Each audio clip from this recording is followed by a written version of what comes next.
Hello, my name is Joy Francis. I'm Executive Director of Words of Colour Productions, and it gives me great pleasure to introduce a special edition of our In Conversation series with two women who both produced groundbreaking books 20 years ago, virtually within weeks of each other, and we're going to discuss that a bit more now. Open to Spirit, Contacting the Healing Power of the Chakras, and Honouring African Spirituality, which Caroline wrote, like I said, 20 years ago, and it's published by HarperCollins. Soul Purpose, Self-Affirming Rituals, Meditations and Creative Exercises to Revive Your Spirit. It was published 20 years ago by Chakras books. And we're going to talk a bit more about what motivated you to produce this book and create this book. So why I made them say that is a significant point that you know that with Words of Colour, how we feel about mainstream publishers and the representation of Black British writers. So I think it's important to note that two significant mainstream publishers published books by Black women authors 20 years ago. So it'd be interesting to see the journey from that point to now. I want to firstly turn to you, can I call you Shola, yeah, about Open to Spirit. Mm-hmm. It took 7 years to write. That's correct. It was based on the work that you were doing already. That's also correct. Can you tell me a bit, for those who aren't familiar with the book, which I know has gone down well, for example, in America, and you just come back from Washington. That's right. Yeah, Open to Spirit, what is the book about? It's a kind of in-depth book on the chakra system, which is energy that is for our mind, body, spirit, for kind of elevating energy and well-being. So it's a very in-depth book that relates to the energy centers and chakras. But also, at that time, I was doing a lot of training in different kind of complementary medicine, areas of complementary medicine, and I got so tired of hearing that the beginning of everything was in Greece. So, I don't know, after hearing it for the umpteenth time, I decided that I wanted to put the record straight. And so I looked at the work that I was doing and how it relates back to the beginning of time. So whether it was yoga, whether it was energy, whether it's body work, whether it's healing, whether it was working with herbs, whether it's rituals, whatever it is, it all dates back to the first people. And I just wanted that to be clear. And so I took a whole chapter in here, chapter 4, called Out of Africa. And it just really puts that record straight. But because I knew that it could easily be kind of contested, or people didn't want to hear that, it's quite an academic chapter. So I take a lot of time to kind of back up everything that I'm saying. But ultimately, it's a spiritual and personal development book. Jackee, same for you, Soul Purpose. Yeah, it's really interesting because I think that Shola's book, Opening to Spirit, is like the encyclopedia, really. It was in depth, it was knowledgeable, it gave us that whole history of the place that African spirituality has had in civilization. When I finished university, I worked with young people, and then I started doing a lot of work with women. And in my work with women, I really saw myself reflected back and realised and recognised that for many of us, there are parts of our personality, there are parts of our characteristics that we needed to have a sense of how we could really be healed around some of those broken places. And I certainly had my fair share of wounds from childhood. That it didn't mean I was fully broken, but it meant that there was a lot of the parts of the self that needed to come back together again. And I read a lot of self-help books, Shakti Guan, Creative Visualization, Louise Hay, You Heal Your Life. But none of those books reflected me back in them. So I had started to run workshops specifically for Black women. And I found that those spaces were very healing spaces. And I thought, you know what, I really want to write a book that celebrates who we are and begins to share some tips and tools for women of colour, because I really felt that we weren't reflected in the mainstream literature. I was doing a lot of reading and coming across a lot of concepts that I felt could be translated back to women of colour and shared with us. Well, actually bringing back what we already knew and making sense of that. But when I started writing Soul Purpose, what I realised was more of my life ended up in the book than I actually intended. And that's because I feel like sometimes the writing tells us what it needs to write.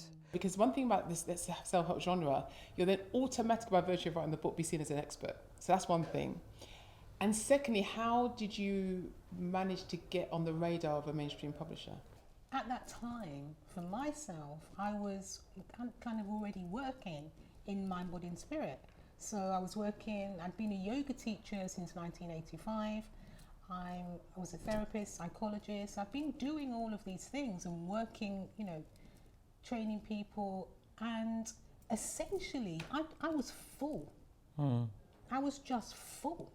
And so I wanted to really kind of understand how these different things fit together. I wanted to see that myself. And that's really why I wrote the book, so that I could kind of take all of that out, so that would be really good, because then I can learn some more stuff, because I felt like I was holding all of that. And I kind of wanted to see how it fits together. I was looking at kind of everything going back to energy. I was looking at the mythology from different cultures, and you kind of found a way to kind of see how all of this really fits together. Now, I can remember in the publishing house, and I was sitting with Michelle Pilley, who now heads Hay House, because Hay House didn't exist at that time. And she asked me one question, and she asked me, how am I putting together the chakras and the mind, body, spirit thing with African spirituality? How have I put that together? And to be fair, I looked at her like she must have took leave of her senses. And I said, I didn't put it together. It's already together.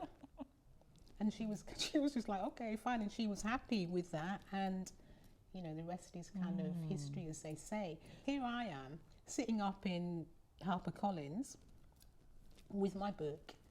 And the idea of changing the title comes up.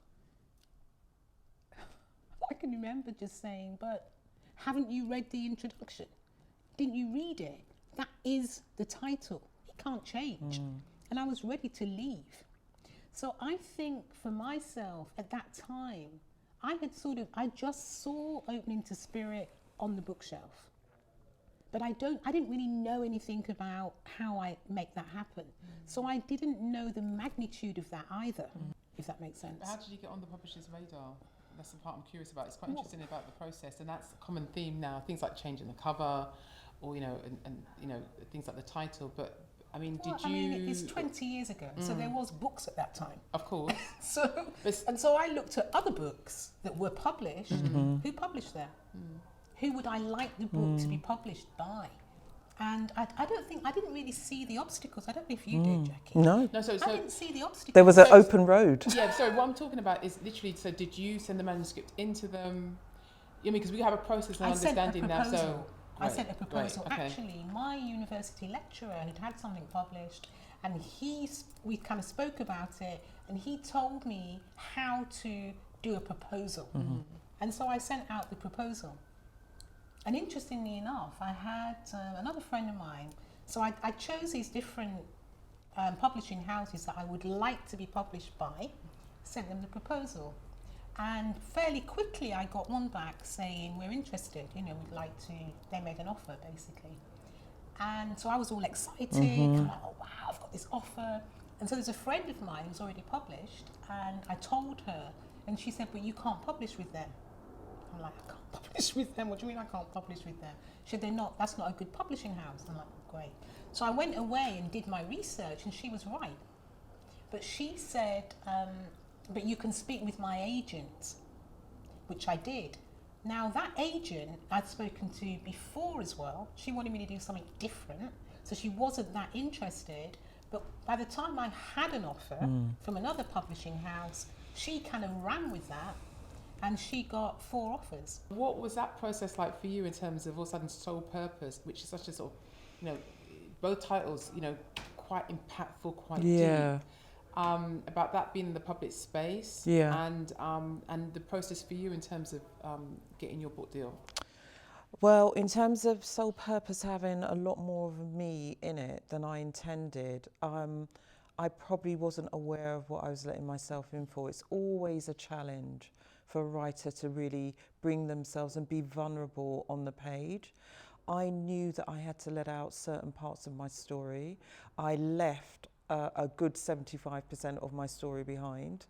And what's really interesting is a lot of men have read Soul Purpose, and I get a lot of men writing to me. I still get people writing to me about Soul Purpose today. And I remember I had men stop me at bus stops in Brixton and say to me, "Why did you have to write about your daughter's father like that?" Do you know what I mean? And because I told things about what I'd experienced in some of those relationships. And I want to put this in a very personal thing, because in a very personal way, because I think for a lot of people who want to tell a story, memoirs are very big. You know, if we think about the social media world, blogging, Instagram, Twitter, it's all about telling our stories in minute ways, but then building a picture of who we are and what we've lived through. It's very it's a very confessional space. So it's a public space that is very confessional. And of course now there's a free market. You know, when Shola and I were being published, you had to go direct to the doorstep of the publisher. Now, you know, publishers are probably coming to you. If they see you've got X thousands of Instagram followers or Twitter followers, I mean, they are knocking on your door, not the other way around. But in terms of where my publishing story, very similar to Shola's. There's a couple of people that I knew from workshops. They told me how to write the proposal. And it's really interesting because publishers are always going to need to be hungry for stories that are different. We were definitely different. We're talking about diverse narratives. We were a publisher's dream. They wouldn't have known where to go and find us because they wouldn't have known us. Do you know what I mean? So the fact that we answered the call, we put pen to paper, we sent out the proposal. So same thing like Shola did. I went to all the books on my bookshelf. I thought, like you. Do you know what I mean? And I saw the kinds of books that they published. I thought, I'm going to send my book to them and I'm going to see what happens.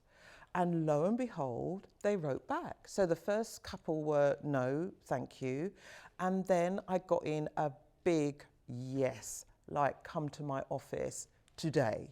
And that was Piax's Books. And they were very, very excited to meet me. They made me feel very welcome. They loved the story. They saw huge potential for it. And I very, very quickly signed with them. And I think back in those days, we got paid well, you know, for our books. Not people write books for free now for publishers. It's really if you're a bestseller or you've got thousands and thousands of followers that publishers are in conversation with you about a deal, or you've got a really good established record of selling books. And, you know, being published is about staying in the game. What I'm curious about over the past 20 years, where, you know, Iyanla Vanzant, who I know you've worked with, is well known here. You know, there's so many, is it Lisa Nichols? Yeah. There's so many other women of colour who are visible, who are in this area, who have programs, who have the books and so on. I'm curious, considering that you've both got your publishing deals, produced these important books 20 years ago, that we don't have more of a canon, a black canon in the genre in Britain.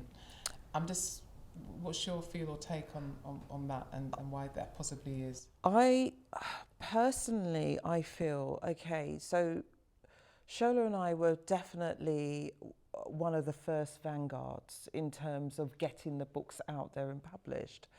And Ezalabo also published around the same time that we were published. 3 of us, wasn't it? Yeah, and I think her work was very important as well. She was a very, very poignant writer, and probably and hopefully still is.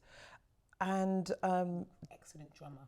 yeah, she's just amazing, isn't she? Really. That's what I remember. And then there didn't follow a real plethora of books, because then Yanla filled that space. She was a prolific writer, awesome orator.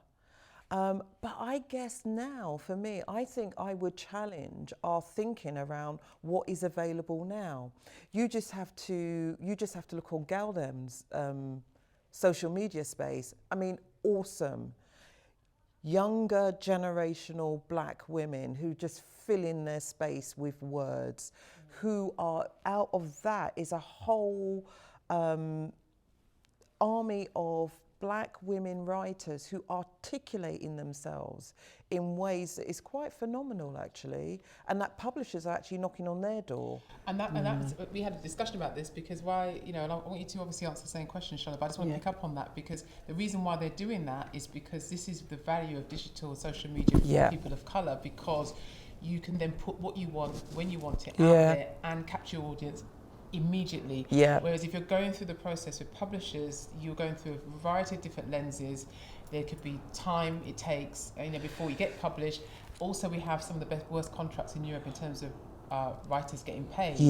I'm curious for you, as again 20 years on, that there weren't. I mean, it's great that that's happening, but in terms of more books that you can physically go into shops and see or discuss beyond the ones that you produced, are you surprised there aren't more? Well, I think there's a huge difference British writers, between 20 years ago and right now. So the climate has completely changed, as you've just shared.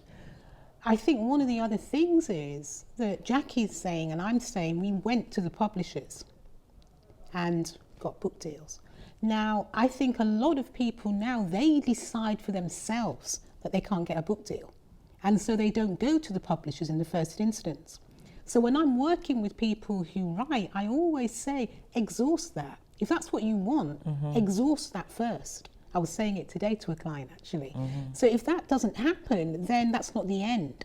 But at least try that. And I know that for Opening to Spirit, that book has literally taken me to every single continent and still does. I'm in Washington because people know my work because of that book 20 years on. Had I self-published that, it would not have had the reach that it's had. I mean, you're talking about social media. I'm just, so in terms of, you mentioned about America, you've got a huge audience there. Similar for you, because your books, and this is about the rest of your books as well, have been translated into different languages. I mean, what is the picture in terms of the recognition of your book here amongst Britons compared to overseas? Because both of you travel a lot. Of course, people in spirituality, personal development, mostly are going to know these books. And, a few others, like you said, as Alabo. And we'll know certain people who've also been there since kind of back in the day. But I think America is just so much bigger. So the reach anyway is so much more vast. So for me, Opening to Spirit is definitely much better known, I think, in the US than it is here. But I think it's because of the scale. I mean, I think it is well known here, but the scale is just so much larger in the States. And that was the same when the book first came out as well. It kind of quickly got took up in the States, and also in Africa. I was invited out to South Africa, to Zimbabwe, to Nigeria. So, Caribbean. I think it's harder to do that even still on social media. It's not impossible, but you need to know how to do it. We needed to know how to write a book at that time. And for me personally, what I needed to know was my expertise in the book. And then I was able to hand that over, and the distribution was kind of taken care of. Whereas now, yes, you can have a reach through social media, but you need to know how to do that. Yeah, So you just having a book self-published, there's a big pile of books of boxes right over there, and that's how it's going to look unless you know They don't move. how to They don't move. how to distribute the books. But I think we were also quite unique in that both Shola and I were facilitators and ran groups and had a speaking platform. And for a lot of people, the way that they really move their books and their work and make it more accessible and have a much wider reach is that they have a social media platform and a speaking platform. And that grows your books, that grows your audience. Yeah. And I think sometimes on our own doorsteps, unless a work becomes a bestseller and makes it mainstream, it's sometimes easier to go to what's coming in than what is here. Do you know what I mean? It's like when other audiences start to recognise your work, sometimes then we give it the kind of value and a bit more credence than we do with our own. I've always noticed how, you know, I've done many retreats in New York, and you know, they just buy my books. You know, they want it, and I think for many people they don't know about the Black experience here in the UK and how rooted and solid it is.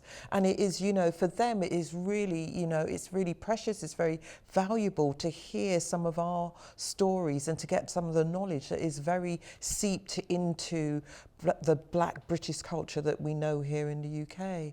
What I'm curious about, because we're talking about the book, we're talking about audiences, we've talked about publishers, and we talked about the overseas, receptiveness to both books, and you as writers. What I don't think we've really sort of explored actually is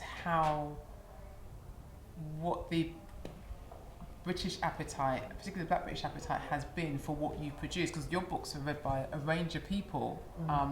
I think people are starving, and I think people were starving then, you know, and I think that, you know, those books were eaten up here.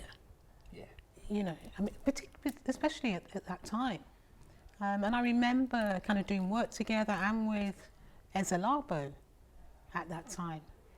You know, I sometimes myself think about how would it have been to kind of meet Opening Spirit on the bookshelf?